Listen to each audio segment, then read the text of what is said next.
Hi guys, my name's Seb Tudor, I'm the man on the Silver Mountain, and welcome back. Now today I wanted to talk about something that came up to me at the weekend when Hannah was here, and that was the idea of maturity. And this was something that I was always called when I was a kid, because it was just like um, I'm a I was an old soul, if you like. And yeah, what we're talking about when we're really kind of looking at maturity, a lot of people just go, oh, well, to be full grown, to be an adult, and all the rest of it, to have the, as is defined by the dictionary here, especially of a young person, in having reached a stage of mental or emotional development characteristic of an adult. Which is probably where people were referring to me in that situation, because I had to kind of grow up fast in certain areas of my life when I was a kid. Anyway, as I've kind of talked about to an extent before. But in terms of psychology, we're talking about maturity in terms of the ability to respond to your environment in a good manner, or in a way that suits the situation. So being aware of the correct time and place to behave, and how to behave, and when specifically to insert yourself, and all of those kind of things. That kind of level of awareness and appreciation and development is kind of important. And this is where we have an awful lot of people in the modern world who aren't mature.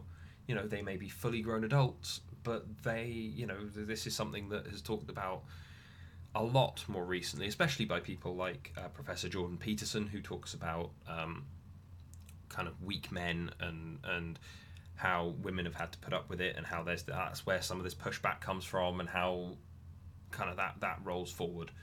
But also, we've got living examples of man children in and immature women as well in positions of power. I mean, you only need to look at the president of the United States to see a man child who's been given too much power and responsibility, who doesn't really want either, or rather doesn't want the responsibility, wants the power, but only the parts of the power that are positive, and not the other stuff. But hey, and so I wanted to come and touch in on maturity, because as someone who kind of felt a little alienated maybe as a kid, when I was more mature and couldn't just couldn't connect with some of the more um, kind of the less important stuff that consumed the lives of some of my peers. I just couldn't get behind it so much.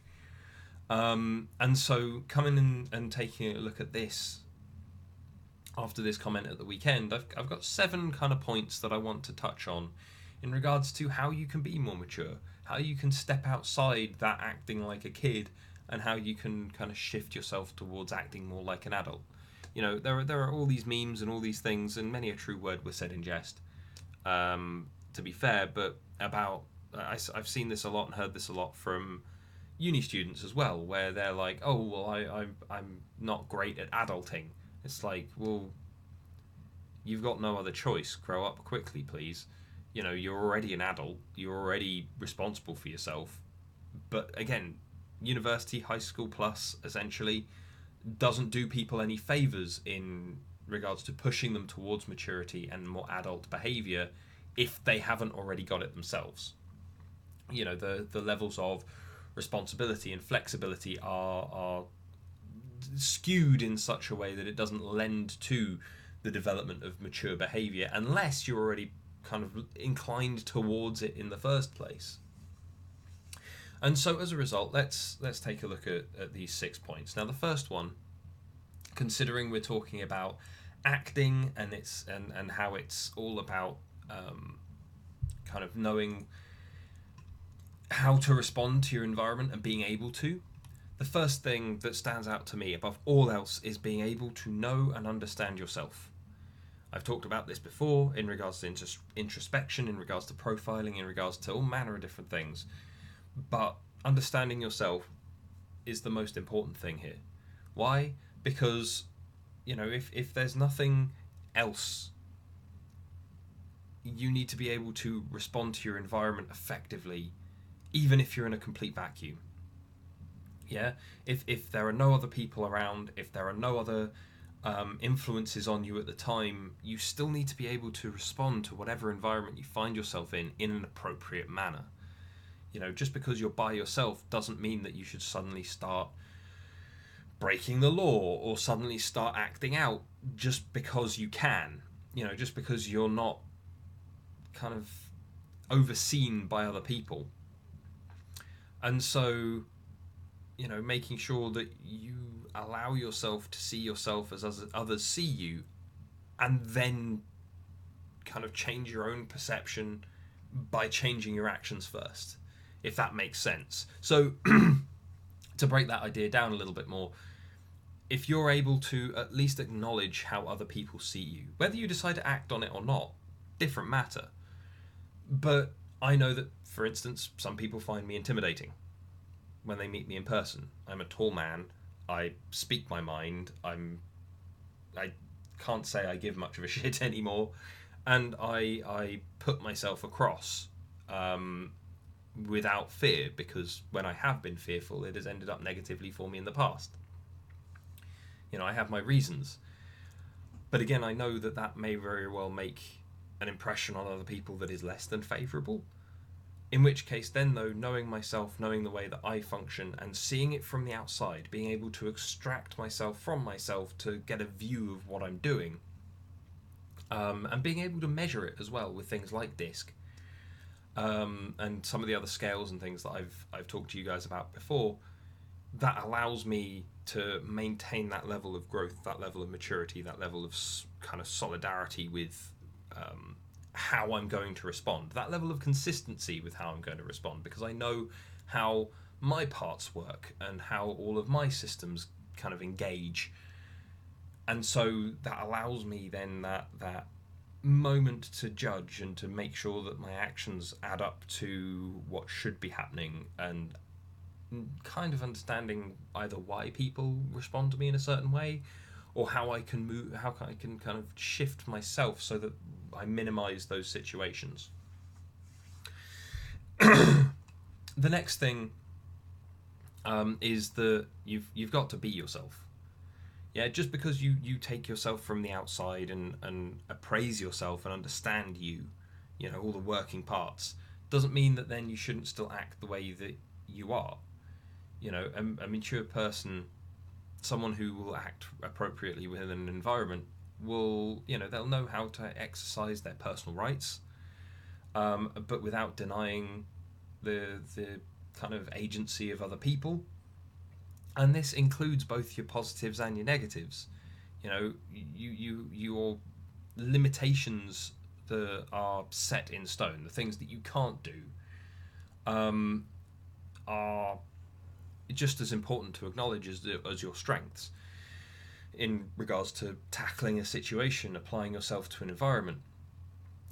Knowing your capacity for emotional fragility, for instance. If there were more people that understood their own potential for that, so that they could bolster themselves against the world, or so that they could understand that something is going to upset them or put them on edge, so that then they can take that moment to go, it wasn't necessarily meant in that way, I shouldn't just get upset and offended, I should go and engage with that person on it.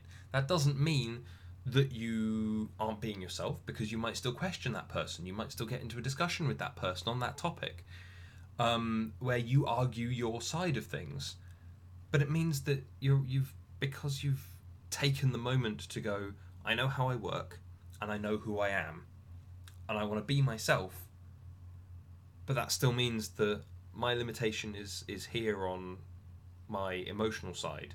I'm inclined to get upset about this, and so what I'm going to do is instead of do that, I'm going to minimize it, ask questions, engage instead, so that I don't get into that situation that can then go and spiral out of control and get worse. So it's that level of reacting appropriately comes down to being yourself, knowing how to act as yourself, and put yourself across, but in a way that isn't just going to lash out at people, so that you can use your strengths and kind of protect yourself from your weaknesses, but without infringing on anyone else. So none of in the example I'm giving, the individual will go, okay, well, I'm able to speak. I know a lot about my particular topic, and that's why this particular kind of thing offends me, but I'm also sensitive to it. And that's my drawback, that's my limitation. But to tackle this without kind of crushing that other person's agency or preventing them from speaking, I need to ask questions, I need to engage with them rather than just berate them. Can you guys see how that works? Excuse me. But then number 3, and this is an interesting one. You need to kind of appreciate yourself. And this may seem a bit odd in regards to me saying this, because I don't usually go for the airy-fairy bollocks. Confusing bollocks, maybe, but not the airy-fairy stuff. But when it comes to appreciating yourself, and it all comes down to taking those strengths and weaknesses that we talked about before, that you will apply through being yourself, and that you understand through analysing yourself. And, to if you want to be appreciated, if you want the world to accept you or work with you or deal with you or allow you to react to situations rather than shut you out, then you have to start with the person that's closest to you. And I've already mentioned this in other videos, but there's that duality between you and you. There's the you that you project and that you act as, but then there's the other you inside you that's kind of working kind of in tandem with you, but not always adding up, not always meeting up with you. And this is where we get self-doubt coming in. This is where we get kind of negative kind of self-talk, which can lead to all manner of problems. So, if you want to be appreciated by others, if you want to be allowed to interact and respond to situations so that you can prove your maturity, because again, this is all going to take some practice, all of this analysis, all of this being yourself, all this working through these things. But if you want to be able to actually then show that you can respond to the situations that you want to respond to show off your maturity, to demonstrate to yourself as much as anyone else, that's the way that you can operate and that's the way you can do things. All those people that, as I mentioned earlier, go, yay, today I did a good job of adulting. They're saying that because they're not used to doing it, and they've shown themselves that they can do it. And yet it's obviously not a consistent thing, because then the next day they might not do as well. Appreciating yourself, understanding, being, and then appreciating are important steps, all of the same thing. So if you want to be appreciated, if you want to be allowed to act, then you need to start by giving yourself permission, by allowing you to appreciate yourself, because there are, both good and bad, but knowing it then allows you to examine it, and examine it allows you to see all of it as a whole. And in seeing all of it as a whole and seeing all of it working together, that's a beautiful thing. And it is for everybody. No exceptions. You just need to find what it is that's in there that you can grasp and feel good about the most. Even among your weaknesses, even among the bad stuff around you. Which one of those weaknesses would you not be? Or which one of those weaknesses, rather, has made you be who you are now? Which one of them would have caused you to be someone else if you hadn't had it? The next one is know where to draw the line. Boundaries, again. This kind of comes to respecting yourself, if we want to pose it towards the self. But, you have to have your boundaries, and you need to be solid with them. Your weaknesses, they don't be disappointed by them, but at the same time, draw your boundaries to make sure that they don't impact the world. Yeah? respect your strengths and weaknesses as part of who you are, and as an individual, you'll be able to kind of pick those up and use them to inform your boundaries. Yeah, it's a case of going. Example of self-respect. Example of what I'm talking about here in regards to boundaries is some of the stuff that I've talked about in regards to dating, where don't let someone push you around or demand too much of you. Why? Because if you are, then you may as well just be a kid. You're being given directions, you're being told to do things, and you're not necessarily questioning it, you're not doing anything. You're just sitting in that space and doing what mummy and daddy tell you to, doing what the teacher says. That's it. You're not drawing a boundary where you can go, well, actually, my strengths and weaknesses inform what I do, and who I am informs what I do. And so as a result of all of those things compounded, this boundary says that when you ask me to do that thing, I'm not going to. Why? Simple. Because I understand myself. That gives me the understanding and the knowledge of what I want to, how I can approach a thing. Being myself lets me know what I want, and then the appreciation of myself allows me to know that that's okay. Wanting that and doing it in the way that I want to do it is fine. And so that's where my boundary is. You've got that cascade. There are lots of people who you go, okay, so why do you do that? And they can't answer you at all. And they're like petulant children when they then stomp their feet and go, no, I just don't wanna. And it's like, well, fine. But that's not doing you any favours, is it? You're preventing yourself from responding appropriately to a situation. Yeah, if the situation actually, if you just lock yourself off from it without reasoning, then you don't know if what you're doing is appropriate or not. You don't know if what you're doing is mature. And as you may have guessed, stamping around like a petulant child without reasoning to what you want to do and what you don't want to do, and saying, I just don't want to, that's not good. Someone turns around to me and says, have some spicy food. I'm going to go, no, because it makes me, it doesn't kind of agree with me in here. I'm not a spicy person, very plain palate me. So no, I'm good, thanks. Someone turns around and offers me alcohol. I go, do you know what? No, I'm okay, thanks, but no. Why? My reasoning for it is my own. I never needed it. I don't need it to have fun. I didn't waste money on it, so I always had more money than my friends when I was younger, when they would go out drinking all the time. It's much easier to win cards when you're sober. There are lots of different different reasons as to why I don't drink and why I don't want to drink. And so, though, as a result, I've gone, okay, well, knowing me and how I work, I personally also feel that I'd probably be quite a mean drunk, to one extent or another, or at least a very assertive one. I don't want to do that. I don't want to start imposing on people unnecessarily. So I'll ignore that. Don't want that in my life. Thank you very much. That's an understanding of how I work. The being myself, well, yeah, I don't need it to have fun. I'd much prefer to be in complete control of myself and retain an element of my dignity than lose it all to going and doing something daft. I'm not a big fan of the taste either, so and the smell, so I prefer to just remove myself from it. And then appreciation of myself. It's okay that I don't want to drink, and anyone that says otherwise is a moron, because it's up to me what I put in my own body.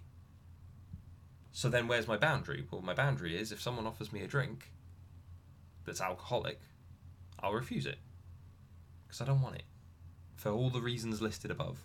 And I can discuss with them those reasons if they so wish.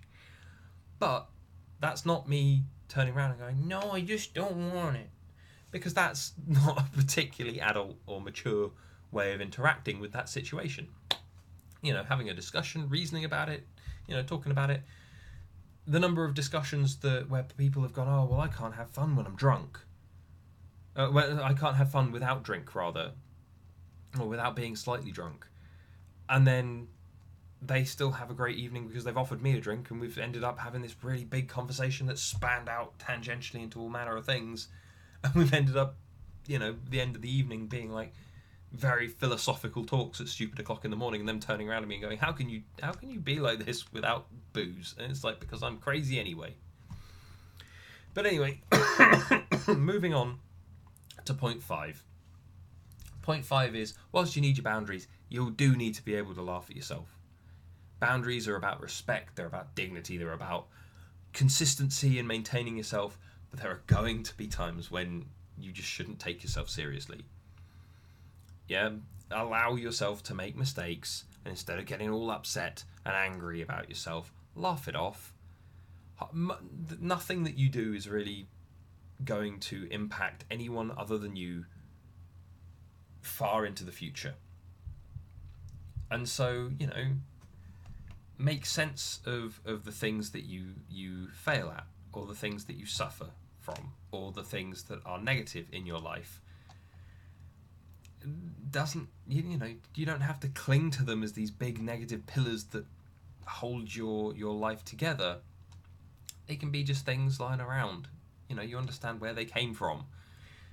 You understand where they're potentially taking you. You understand if you can do something about it or not. But again, as the smaller they are, the less seriously you should take them. The more of a joke they should be. Yeah? If you're having issues with stuff, find a way to laugh about it. Because laughter's a great cure for everything.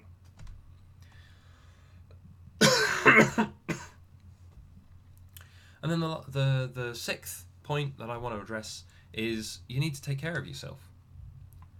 After you've understood yourself, appreciated yourself, set boundaries, not taking yourself too seriously, after you've done all these things, and none of it means a damn thing if you can't take care of yourself.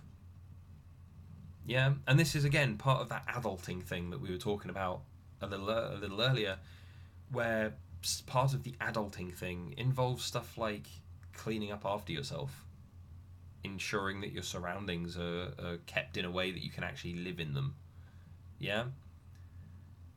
Like I've a friend of mine a few years back, when they were living in student accommodation, cleaned their entire kitchen, and they were so proud of themselves.